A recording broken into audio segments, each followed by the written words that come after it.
what is the Bhavishya of Badrinath and Kedarnath, what is the signification, and why Badrinath is closing at a particular time, and also Sati Sai Baba visited that Badrinath Kedarnath significations. When the limb of Lord Narasimha will break in Joshimath, that there is a light radiation come to Badrinath. That's the first question.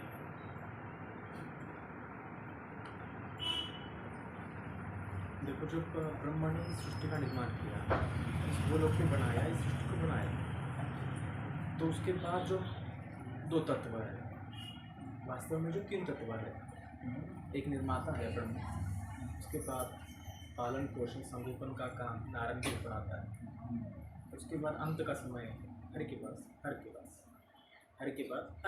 जाता है, यानी शिव के पास आ जाता है। जब ब्रह्मा ने इस सृष्टि का निर्माण किया, इस भूलोक का निर्माण किया, इस मनुष्य जाति को निर्माण किया, तब उसका पालन पोषण और संगोपन करने के लिए नारायण तत्व को आह्वान किया गया, और नारायण तत्व बद्रीनाथ में स्थित हो गए, और उसके बाद शिव केदारनाथ में स्थित हो गए। सतयुग त्रेता युग तक हर कोई मनुष्य प्रत्यक्ष वहाँ जाके देख सकता था, दर्शन कर सकता था, लेकिन द्वापर के अंत के समय और कलयुग में सिर्फ हम वहाँ पे मूर्तियों का दर्शन कर सकते हैं। जैसे ही कलयुग में पाप बढ़ जाता है, अपने चरम अवस्था में प्रवेश करता है, उस समय केदारनाथ और बद्रीनाथ, ये दोनों जो धाम है, वहाँ जाने के लिए सिर्फ एक ही रास्ता है, एक ही मार्ग है। वो मार्ग जैसे ही कलयुग के अंत के समय पाप बढ़ जाते हैं, अपने चरम अवस्था को प्राप्त कर लेते हैं, तब वो मार्ग बंद हो जाते हैं। क्यों बंद हो जाते हैं?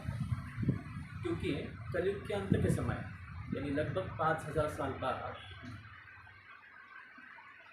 गंगा इस भूमि लोक को छोड़ के अपने मूल स्थान स्वर्गलोक में वापस चली जाती है, इसलिए मार्ग सारे बंद हो जाते हैं। वहाँ जाने के लिए बद्रीनाथ या केदारनाथ जाने के लिए जय और विजय नाम के दो ऊँचे हिम से आच्छादित दो पर्वत है, जो मनुष्य के पाप कर्मों के कारण एक दिन आपस में मिल जाते हैं, और दोनों के बीच से ही रास्ता वहाँ पर जाता है। जब कलयुग में अपना पाप चरम अवस्था को प्राप्त कर लेता है, तब वो जय और विजय नाम की जो पहाड़ियाँ हैं, वो आपस में मिल जाती है, यानी आगे जाने का मार्ग बंद हो जाता है, और गंगा नदी अपने मूल स्थान स्वर्गलोक में वापस जाती है। बद्रीनाथ में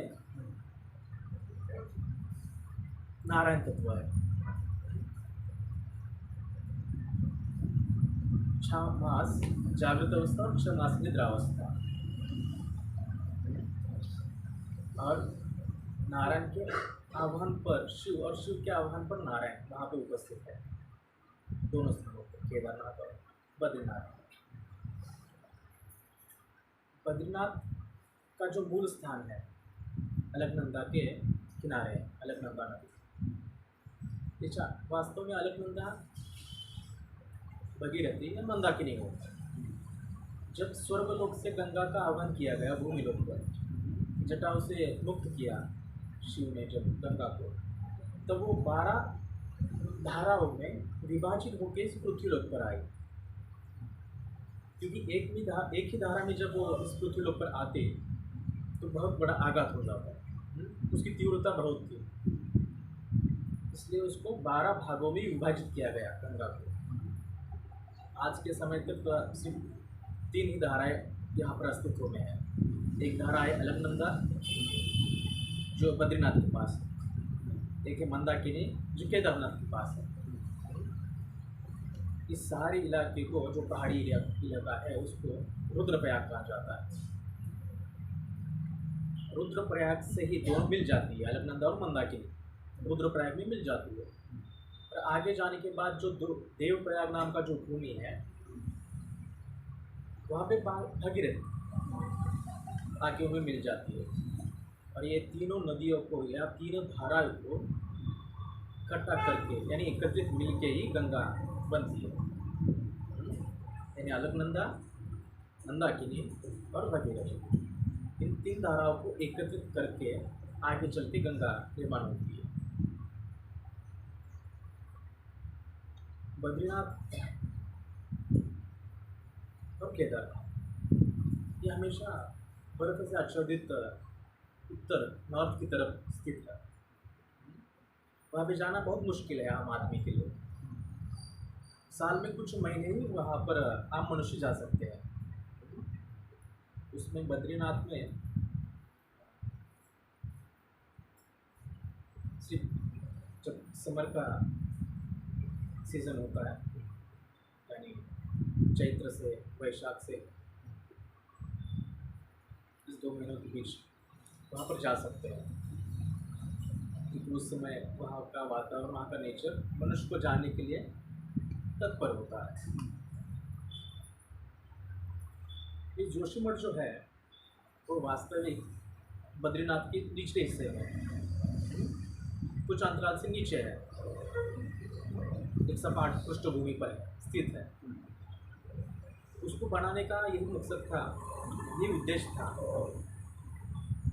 कि जब बद्रीनाथ हमेशा ठीक से आच्छादित हो जाता है 6 महीने के लिए, तो वहाँ रहना, जाना और वहाँ कुछ कर्मकांड करना बहुत मुश्किल काम होता है। तो 6 महीने के लिए, 6 मास के लिए वहाँ से मूर्ति को जोशीमठ में लाया जाता है और 6 मास के लिए वहीं पे उसको स्थापित किया जाता है। और 6 महीने के बाद, 6 मास के बाद उसको फिर से मूल स्थान पर बद्रीनाथ में स्थापन किया जाता है।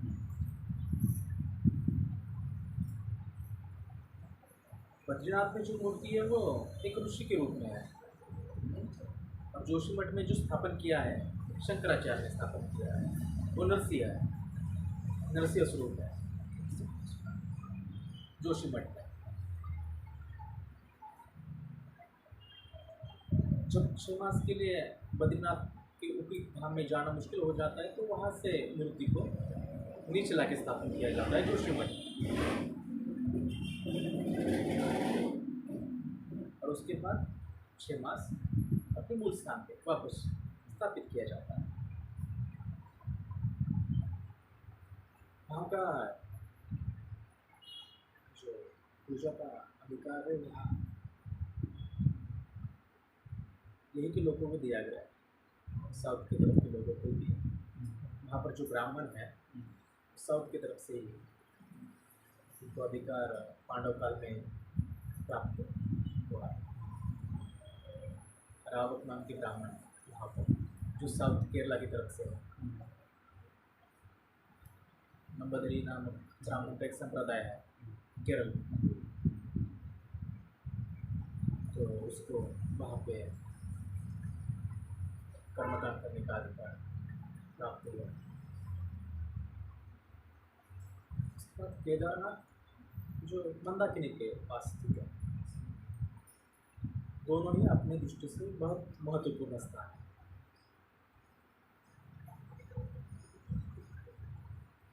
केदारनाथ के 5 भागों में उसको विभाजित किया गया। उसके पीछे भी कथा है। जो पांडव काल में जब महाभारत का युद्ध हुआ, उसके बाद सारे पापों से मुक्त होने के लिए उन्होंने 5 पांडवों ने केदारनाथ के दर्शन करने का अनुरोध किया, लेकिन तब शिव ने कुछ परीक्षा ली और एक बैल का रूप धारण किया। बैल का रूप धारण करने के बाद तो बैलों के झुंड में शामिल हो गए। भाव ढूंढने के बाद भी शिव के दर्शन पांडवों को नहीं हुए। तब नारद ने 5 पांडवों को संकेत दिया कि शिव एक बैल का रूप लेके बैल के झुंड में उत्तरी भाग पर मौजूद है। तो पंच पांडव वहाँ पर गए लेकिन सारे बैलों को देख के उनको समझ नहीं आया कि कौन से रूप में और कहाँ पर शिव स्थित है।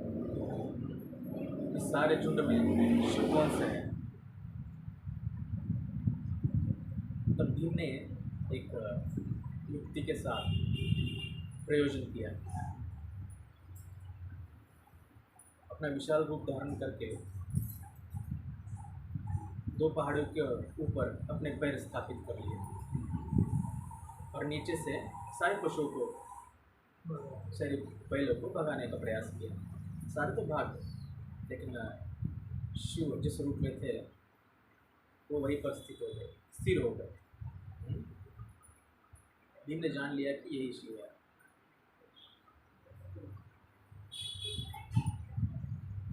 तब शिव ने अंतर्ध्यान होने का प्रयास किया भूमि के अंदर।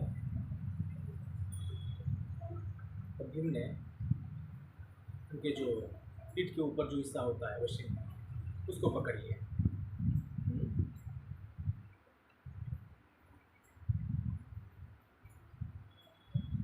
और जहाँ पर मुख निकला, यानी उस पशु का, यानी उस बैल का मुख निकला, पृष्ठभाग निकला, वो पशुपति काठमांडू के पास।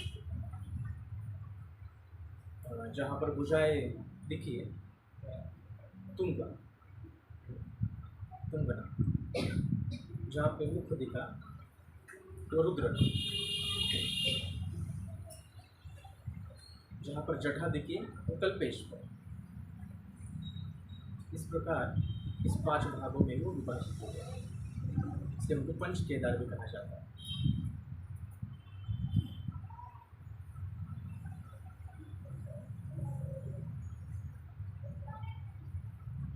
जब भविष्य काल में कलयुग अपने चरम अवस्था पे होगा तो इन धामों को जाने के मार्ग अपने आप बंद हो जाएंगे प्राकृतिक रूप से,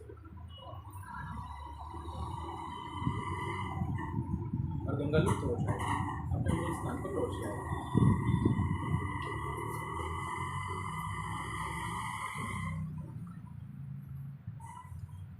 The link of Lord Narasimha will break. Joshimath. जैसे पता है कि बद्रीनाथ के निचले हिस्से में जोशीमठ स्थापित है, जहाँ पर 6 मास के लिए नारायण की मूर्ति को स्थापित किया जाता है।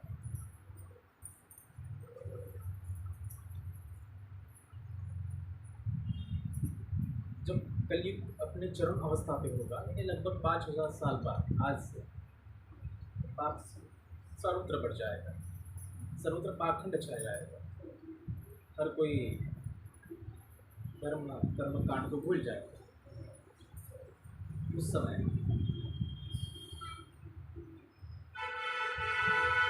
जोशीमठ के द्वार बंद हो जाएंगे, ना कि जोशीमठ ब्रेक होगा, उसके द्वार बंद किए जाए और उसको रिसीव करेगी।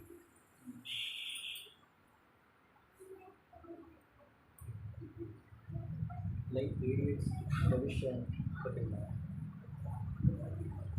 Light Then bell sound also coming. देखो, जो बेल है, जो घंटा का नाद है, स्वर है, हर टेम्पल में होता है, हर मंदिर में होता है, हर शुभ कार्यों में घंटा नाद किया जाता है। इस घंटा नाद के पीछे एक तत्व है। जब घंटा नाद होता है तो ओम का उच्चार हो जाता है,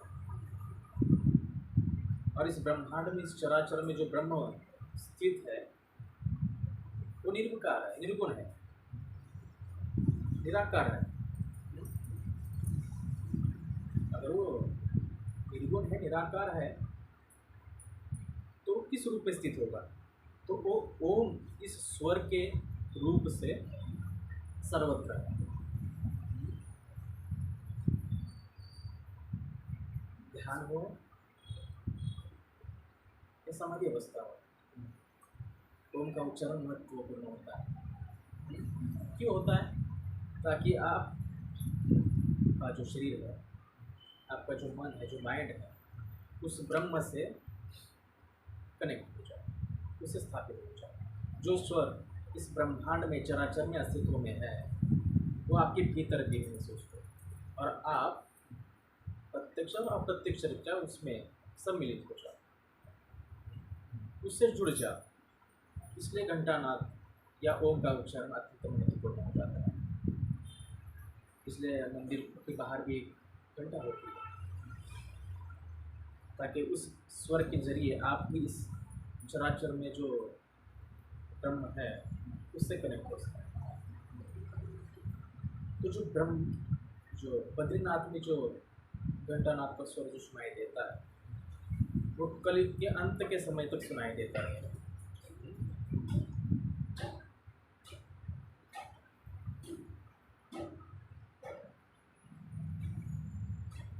और जैसे ही कलयुग अपने चरम अवस्था पे होगा तो घंटा स्वर बंद हो जाएगा। ये संकेत है।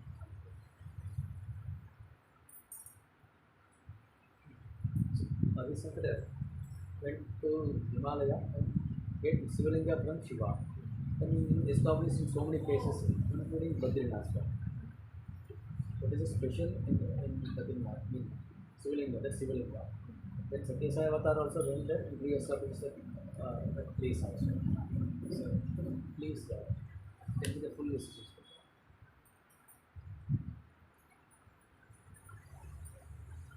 जैसे कहा कि बद्रीनाथ में एक ऋषि के रूप में नारायण स्थित है,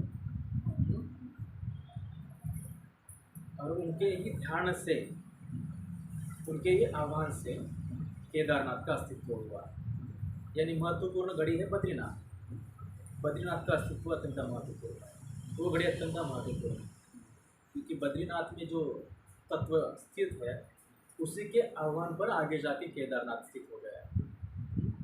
तो केदारनाथ की यात्रा में बद्रीनाथ अत्यंत महत्वपूर्ण घड़ी हो जाती है। इस सृष्टि को चलाने वाली, पालन पोषण और संगोपन करने वाला जो तत्व है, जो नारायण के रूप में है, वो बद्रीनाथ में स्थित है।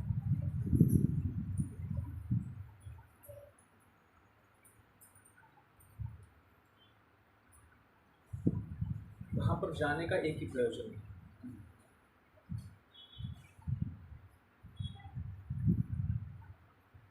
वहाँ ऐसे तत्व मौजूद होने के कारण और पाप का नाश करने वाली गंगा वहाँ पे मौजूद होने के कारण तो ब्रह्मांड में दो स्थान बहुत ही अद्वितीय हो जाते हैं, अलौकिक हो जाते हैं।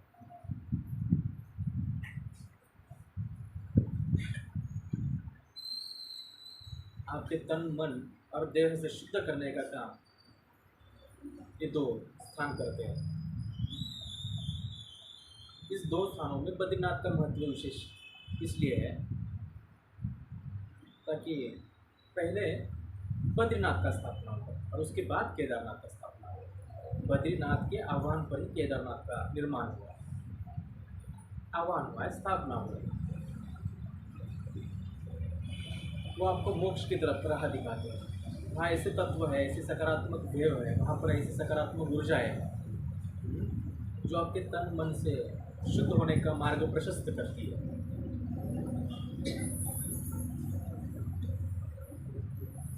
और शिव नारायण का ध्यान और नारायण हमेशा शिव का ध्यान करते हैं। यानी वो दो तत्व अलग है ही नहीं, दोनों तत्व एक ही है, सिर्फ कार्य के रूप में उनको विभाजित किया गया। नहीं तो दोनों का स्थान, दोनों का महत्व और दोनों का रूप वास्तव में एक ही है।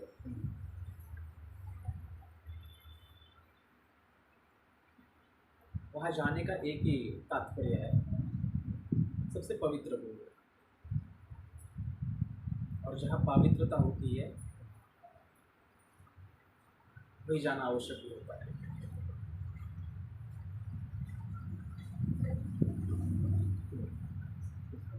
Narayana is related to the Badrinath, this place of Krishna. Narayana.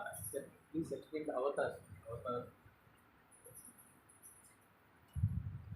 जिस पहले बताया कि ब्रह्मा ने जब सृष्टि का निर्माण किया तो उसके बाद नारायण तत्व और शिव तत्व को स्थापन करने के लिए वो इन दोनों स्थानों का प्रयोजन किया था।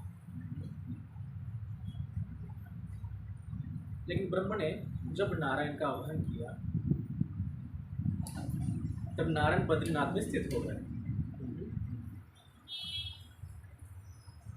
तब शिव का आह्वान करने के लिए शिव तत्व भी अत्यंत महत्वपूर्ण है।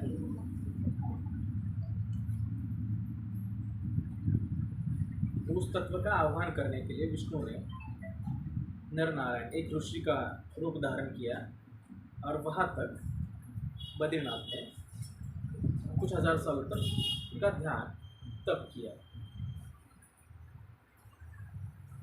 और इसी तप के कारण शिव तत्व केदारनाथ में स्थित हो गए। तो ये नर नारायण जो ऋषि का रूप था वो शिव को आह्वान करने के लिए, उस तत्व को जागृत करने के लिए, स्थापन करने के लिए नारायण ने धारण किया।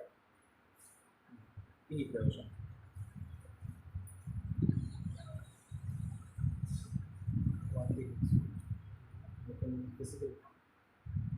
एक ऋषि के रूप में, जैसे एक महंत होते हैं, जैसे एक योगी होते हैं, उसी के रूप में।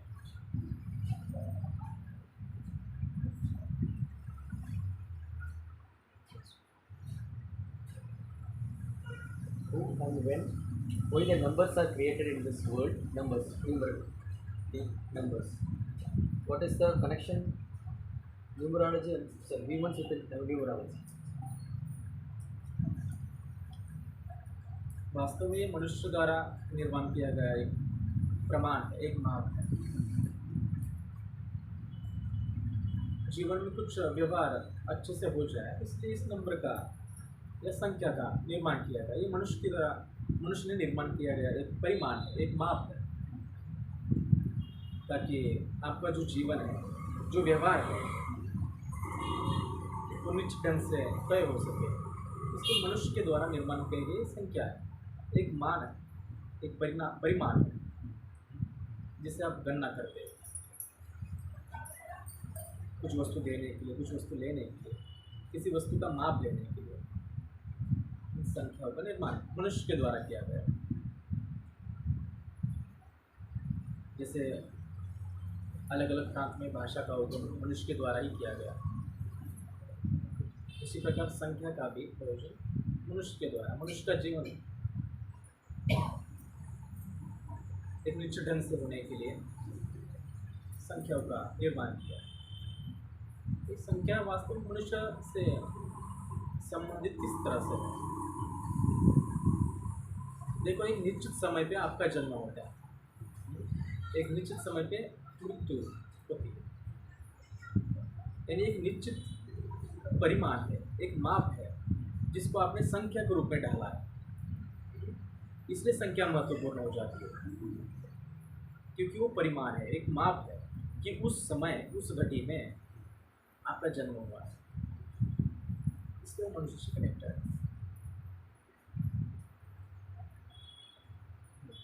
लकी नंबर दो lucky number, lucky, luck, bad luck, सारी चीज़ें मनुष्य के द्वारा ही उत्पन्न होती है। जब जन्म लेते हैं तो गुड लक होता है, उस समय जो संख्या होती है वो आपके लिए गुड लक होता है, और जिस समय मृत्यु होती है वो बैड लक होता है, बैड नंबर होता है। ऐसा होता है इस बार। Sound of vehicles numbers only 991 Navratna, नव सागर जल, ऐसा होता है सर। ये सारी मनुष्य की खोज है। इंग्लिश होता है सर। What is number? किसी नंबर की आवश्यकता नहीं है, क्योंकि सारे नंबर इक्वल हैं, एक जैसे, 1 से लेकर 9 तक सारे महत्वपूर्ण हैं। हर एक का अपना अपना महत्व है और सारे ही हमारे लिए महत्वपूर्ण हैं।